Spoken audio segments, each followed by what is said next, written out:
जय योगेश्वर दोस्तों। आज से हम श्रीमद् भगवद गीता का ज्ञान हमारी नई सीरीज से आप तक रखेंगे, तो हमारे चैनल के साथ जुड़े रहिए। जय योगेश्वर। श्रीमद् भगवद गीता छठे अध्याय का महात्म्य। सुमुखी, अब मैं छठे अध्याय का महात्म्य बतलाता हूँ, जिसे सुनने वाले मनुष्यों के लिए मुक्ति आसान हो जाती है। गोदावरी नदी के तट पर प्रतिष्ठानपुर पैठण नामक एक विशाल नगर है, जहाँ मैं पिपलेश के नाम से विख्यात होकर रहता हूँ। उस नगर में जनश्रुति नामक एक राजा रहते थे, जो भूमंडल की प्रजा को अत्यंत प्रिय थे। उनका प्रताप मार्तंड मंडल के प्रचंड तेज के समान जान पड़ता था।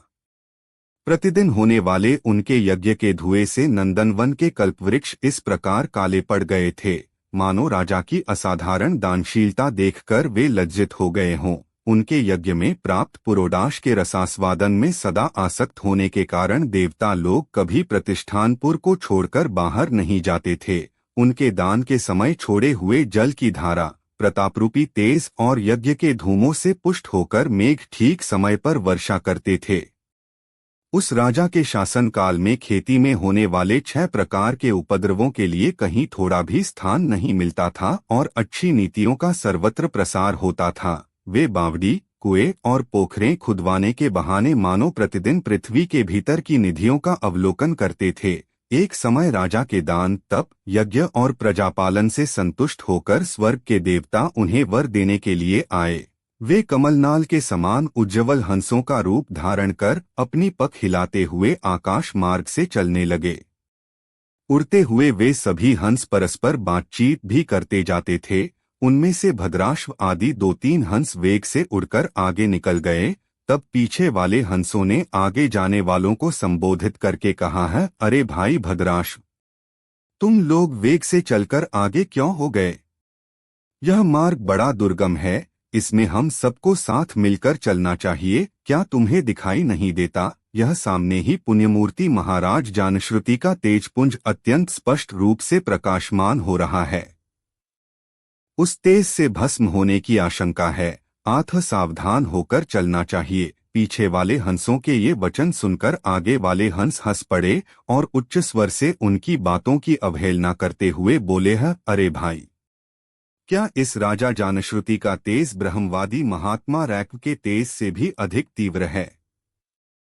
हंसों की ये बातें सुनकर राजा जानश्रुति अपने ऊंचे महल की छत से उतर गए और सुखपूर्वक आसन पर विराजमान हो अपने सारथी को बुलाकर बोले हैं, जाओ, महात्मा रैक्व को यहाँ ले आओ। राजा का यह अमृत के समान वचन सुनकर मह नामक सारथी प्रसन्नता प्रकट करता हुआ नगर से बाहर निकला।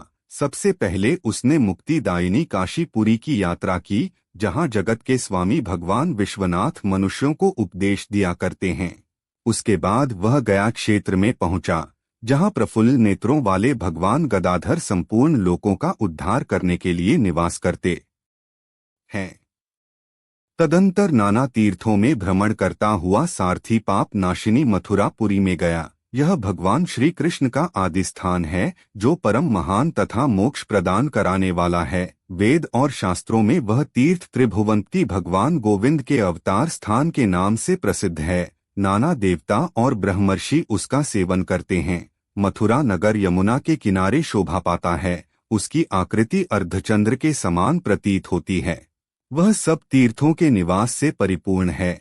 परम आनंद प्रदान करने के कारण सुंदर प्रतीत होता है। गोवर्धन पर्वत होने से मथुरा मंडल की शोभा और भी बढ़ गई है। वह पवित्र वृक्षों और लताओं से आवृत है। उसमें 12 वन हैं। वह परम पुण्यमय था। सबको विश्राम देने वाले श्रुतियों के सारभूत भगवान श्री कृष्ण की आधार भूमि है। तत्पश्चात मथुरा से पश्चिम और उत्तर दिशा की ओर बहुत दूर तक जाने पर सारथी को काश्मीर नामक नगर दिखाई दिया, जहाँ शंख के समान उज्ज्वल गगनचुंबी महलों की पंक्तियां भगवान शंकर के अट्टहास की शोभा पाती हैं, जहाँ ब्राह्मणों के शास्त्रीय आलाप सुनकर मूक मनुष्य भी सुंदर वाणी और पदों का उच्चारण करते हुए देवता के समान हो जाते हैं, जहाँ निरंतर होने वाले यज्ञ धूम से व्याप्त होने के कारण आकाशमंडल मेघों से धुलते रहने पर भी अपनी कालिमा नहीं छोड़ते, जहाँ उपाध्याय के पास आकर छात्र जन्मकालीन अभ्यास से ही संपूर्ण न कलाएं स्वतः पढ़ लेते हैं तथा जहां मणिकेश्वर नाम से प्रसिद्ध भगवान चंद्रशेखर देहधारियों को वरदान देने के लिए नित्य निवास करते हैं। कश्मीर के राजा मणिकेश्वर ने दिग्विजय में समस्त राजाओं को जीतकर भगवान शिव का पूजन किया था, तभी से उनका नाम मणिकेश्वर हो गया था। उन्हीं के मंदिर के दरवाजे पर महात्मा रैक्व एक छोटी सी गाड़ी पर बैठे अपने अंगों को खुजलाते हुए वृक्ष की छाया का सेवन कर रहे थे। इसी अवस्था में सारथी ने उन्हें देखा। राजा के बताए हुए भिन्न भिन्न चिन्हों से उसने शीघ्र ही रैक्व को पहचान लिया और उनके चरणों में प्रणाम करके कहा, है ब्राह्मण, आप किस स्थान पर रहते हैं? आपका पूरा नाम क्या है? आप तो सदा स्वच्छंद विचरने वाले हैं, फिर यहाँ किस लिए ठहरे हैं? इस समय आपका क्या करने का विचार है? सारथी के ये वचन सुनकर परमानंद में निमग्न महात्मा रैक्व ने कुछ सोचकर उससे कहा, है यद्यपि हम पूर्ण काम हैं, हमें किसी वस्तु की आवश्यकता नहीं है, तथापि कोई भी हमारी मनोवृत्ति के अनुसार परिचर्या कर सकता है। रैक्व के हार्दिक अभिप्राय को आदबपूर्वक ग्रहण करके सारथी धीरे से राजा के पास चल दिया। वहां पहुंचकर राजा को प्रणाम करके उसने हाथ जोड़कर सारा समाचार निवेदन किया। उस समय स्वामी के दर्शन से उसके मन में बड़ी प्रसन्नता थी। सारथी के वचन सुनकर राजा के नेत्र आश्चर्य से चकित हो उठे। उनके हृदय में रैक्व का सत्कार करने की श्रद्धा जागृत हुई। उन्होंने 2 खच्चरियों से जुती हुई गाड़ी लेकर यात्रा की, साथ ही मोती के हार, अच्छे वस्त्र और 1 सहस्र गौएं भी ले लीं। काश्मीर मंडल में महात्मा रैक्व जहां रहते थे, उस स्थान पर पहुंचकर राजा ने सारी वस्तुएं उनके आगे निवेदन कर दीं और पृथ्वी पर पड़कर साष्टांग प्रणाम किया। महात्मा रैक्व अत्यंत भक्ति के साथ चरणों में पड़े हुए राजा जानश्रुति पर कुपित हो उठे और बोले, है रे शूद्र, तू दुष्ट राजा है, क्या तू मेरा वृत्तांत नहीं जानता? यह खच्चरियों से जुती हुई अपनी ऊंची गाड़ी ले जा। ये वस्त्र, ये मोतियों के हार और ये दूध देने वाली गौएं भी स्वयं ही ले जा। इस तरह आज्ञा देकर रैक्व ने राजा के मन में भय उत्पन्न कर दिया। तब राजा ने शाप के भय से महात्मा रैक्व के दोनों चरण पकड़ लिए और भक्तिपूर्वक कहा, है ब्राह्मण, मुझ पर प्रसन्न होइए। भगवान, आप में यह अद्भुत महात्म्य कैसे आया? प्रसन्न होकर मुझे ठीक ठीक बताइए। रैक्व ने कहा, है राजन, मैं प्रतिदिन गीता के 6ठे अध्याय का जप करता हूँ। इसी से मेरी तेजोराशि देवताओं के लिए भी दुहसह है। तदंतर परम बुद्धिमान राजा जानश्रुति ने यत्नपूर्वक महात्मा रैक्व से गीता के 6ठे अध्याय का अभ्यास किया।